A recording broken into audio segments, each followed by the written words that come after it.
Recently, I've seen a lot of people in the Stardew Valley community attempting a 100-day challenge, which is where you have a set of goals to accomplish within 100 in-game days.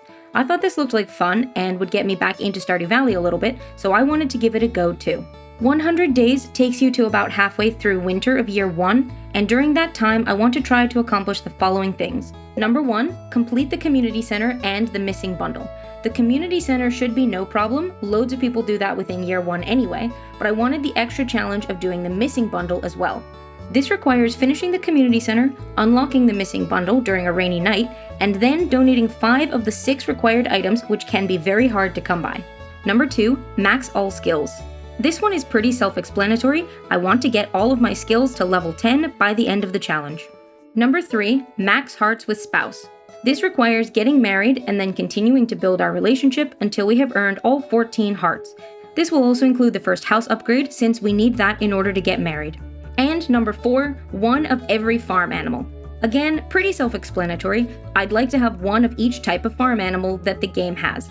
This includes the blue chicken, the void chicken, and the dinosaur, but doesn't include the ostrich or the golden chicken because I thought that those would be impossible to do in 100 days. This will also include having a fully upgraded barn and coop. I decided to go with the Four Corners farm for this challenge since it felt like a good mix of useful traits. I'm not feeling 100% confident in my ability to complete all of these things, but that's what makes it a challenge. So, without further ado, let's dive in. We started our Stardew playthrough in the usual way, by planting some parsnips, exploring the town, and meeting our new neighbors. I forgot to buy seeds on day 1, but on the plus side, we had early access to copper from the mining corner of the farm. After finally getting some spring seeds bought and planted, I started romancing some potential spouses. Penny and Leah felt like good romance options, but we also had to get to at least 8 hearts with Shane in order to unlock the blue chicken. Willie gave us our first fishing rod, and we then also bought the training rod in order to help us get that experience more quickly. By the end of day 2, we'd gotten our first levels in fishing and foraging. We spent some time over the next few days completing quests for the townsfolk and tending to our crops, and got our first harvest on Friday the 5th. We unlocked the community center and even got a cat which was named Hedge by someone in chat. We had been struggling with inventory space for 8 days until we finally got our bag upgraded. Much of spring was then spent getting set up for the challenge, including making some progress toward the community center and getting a couple of buildings started. We picked up the red cabbage seed from our friend at the traveling cart. At the egg festival, we won a super stylish hat and bought lots of strawberry seeds, which are great for income. While in the mines, I got super lucky and picked up an ancient seed and then foolishly decided not to plant it right away. I am so embarrassed about this, please don't come for me. I don't know what I was thinking. I managed to tick off a few more quests for a little bonus gold, as if Mayor Lewis would have ever slayed those slimes himself, then did some fishing to boost our income. Halfway through spring, I still had no tool upgrades and it was taking its toll, so I finally got my copper pickaxe going on spring 17th. I also started befriending Caroline in order to get the tea sapling recipe, which I've heard is a quick and convenient moneymaker, so fingers crossed there. I hate having to rely on fishing for income. It was a little late in the season when Gunther gave me some extra cauliflower seeds, but I planted them with some speed grow in a final attempt to get a gold star one for the luau. Once my pickaxe was done, I grabbed some extra copper and got my watering can upgraded too. We made a couple more quest deliveries and put our gold star parsnips in the quality crops bundle. Spring 20th was Shane's birthday, so I brought him a birthday beer, which he of course loved. I planned to do 2 sets of crops in the remaining 8 days, which didn't quite work out for me, but hey, and did some mining since I was low on both copper ore and combat experience. Our new copper watering can is saving us a bunch of time and energy when it comes to crop maintenance, and we gained levels in both farming and foraging. After getting our coop started, I tried to make a little more progress in the mines and almost got to level 20, but instead I died. I thought after I died it would at least take me back to the farm, but no, so I passed out as well. But hey, at least we leveled up our combat, right? On spring 23rd, we got a little bee house and then gave gifts to both Penny and Leah in the hopes of dancing with one of them at the flower dance the next day. We also asked Marlin very nicely to retrieve our lost copper ore. Thanks, Marlin. Then it was time for the flower dance. After failing to do some shopping, we headed to the festival. Sadly, we didn't have the hearts to dance with Penny or Leah, so we went with Shane. Might as well, right? In the last few days of spring, I wanted to focus on the bundle fish and then whatever income I could manage. We sold more strawberries, went fishing, and even hooked a new weapon. We were rewarded with some bundle progress and level 6 fishing. Thanks to our newly completed coop, we were able to get 2 chickens, which we called Butterbean and Rosemary. We put our axe in to be upgraded and helped Penny clean up the trailer. We went to the mines, which were much easier now that we had our new weapon, and we reached mining level 4. On the last day of spring, we harvested our remaining crops. We didn't get that gold cauliflower for the luau, but hey. We managed to catch a catfish, then tried to catch an eel as well, but no luck. We hit level 5 farming and got a decent chunk of income so that we're ready to buy seeds at the start of summer. We finished spring with level 5 in farming, 4 in mining and foraging, 6 in fishing, and 2 in combat. Oh dear. We started summer by getting some fruit bats set up in the cave. We collected our first eggs, picked up our new axe, bought a bunch of summer seeds, and got to planting, making sure to get our all-important red cabbage seed going too. Over the next few days, we caught some summer fish for the community center and completed the summer foraging bundle. We had loads of crops to tend to every day and then did even more fishing. We're trying to save up for the iridium rod, and unfortunately fishing is the quickest way to earn money right now. We did manage to snag the pufferfish for the specialty fish bundle though. While at Willie's shop, we also grabbed a couple of trout soup. The plan is to try to catch a few sturgeon for various things, and I wanted all the help I could get. Unfortunately, the trout soup didn't pan out for us, but that's okay. The next day, we left our hoe with Clint to be upgraded and then tried again for some sturgeon. And we got it! And then got 3 more, all without the help of the trout soup. We donated 1 to the community center and saved the rest for future use. That weekend, we gifted a pepper to Shane, completed some delivery quests, and spent some time fishing to earn money for a barn. We collected the remainder of the resources for that, requested it with Robin, collected our copper hoe, and checked in on some townsfolk to close out the weekend. The next day, we had a delivery of fruit from the bats, as well as some completed crops. We had a few things to donate, did even more fishing, and accidentally got overworked, so just went to bed. Of course, the next day, and every day, we had crops to tend to. We found some more community center goods just sitting in storage, then ran around in the dark trying to make progress in the mines.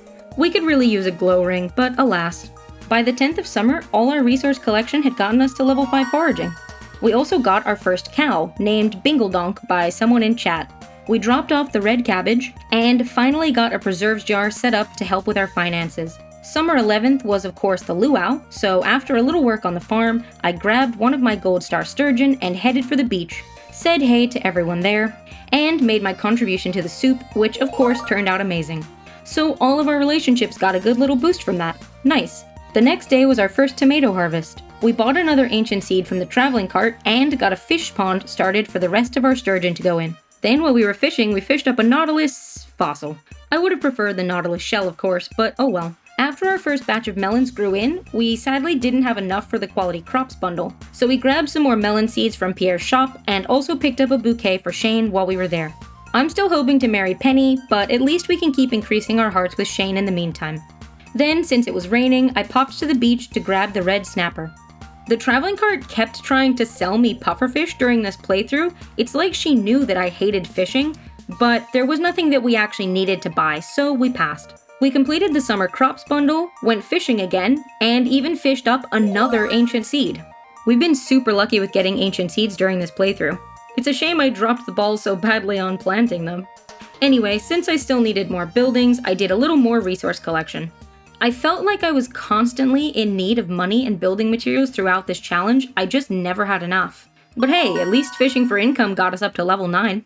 We did a final push the next day and managed to collect enough wood to get our house upgrade started.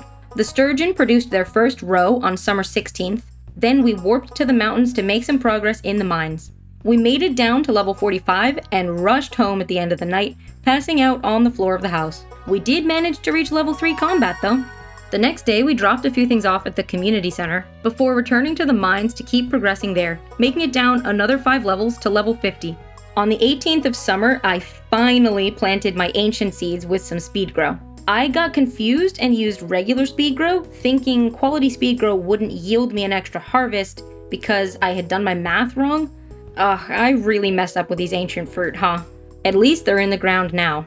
After tending to the farm, we tried one of Penny's new recipes and briefly popped into the mines. Then the next day, we learned about tea saplings from Caroline, did some more fishing, and collected some resources. That weekend, we put our first sturgeon roe in a preserves jar in order to produce caviar, which is one of the things we'll need for the missing bundle. If we can even unlock it, that is. We started dating Penny, and shortly after, we had the heart event with Shane that unlocks blue chickens. Awkward. Anyway, we bought one, which was named Wigglebutt by chat, and then got Clint started on the steel axe. Thankfully, someone in chat had reminded me that I need the secret woods unlocked in summer to get the fiddlehead fern. That was close. We completed the boiler room bundles, giving us access to the minecarts, and then went fishing again. The final week of summer started with the usual farm admin. Always be farmin'.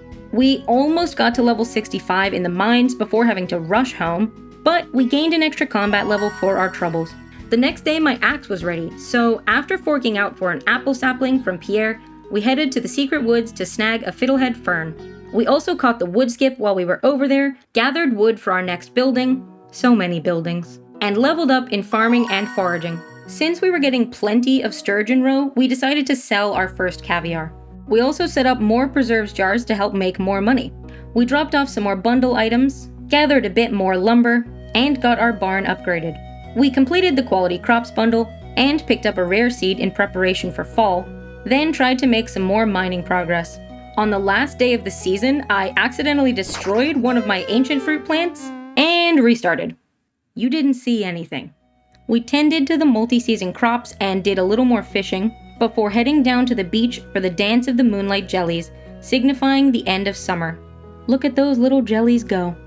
We finished summer and the first half of our challenge with level 7 farming, level 5 mining, level 6 foraging, level 9 fishing, and level 4 combat. Not quite where I'd like to be, but not the worst. We've made decent progress on the community center bundles. We have 9 hearts with Penny. We've currently got a big barn, a regular coop, and a few of our required farm animals. So all in all, not bad progress so far for our challenge goals, but we are going to have to work hard for the rest of the year. If you're enjoying this challenge so far, make sure to give this video a like and be sure to subscribe to my channel so that you don't miss part 2. Since I played this on stream, you can also see the full VODs from this playthrough on my second channel, which I'll link down below. And for even more content from me, you can join my live streams over on Twitch. I hope you all are doing well and that you continue to do so, and I will see you in part 2. Bye everyone!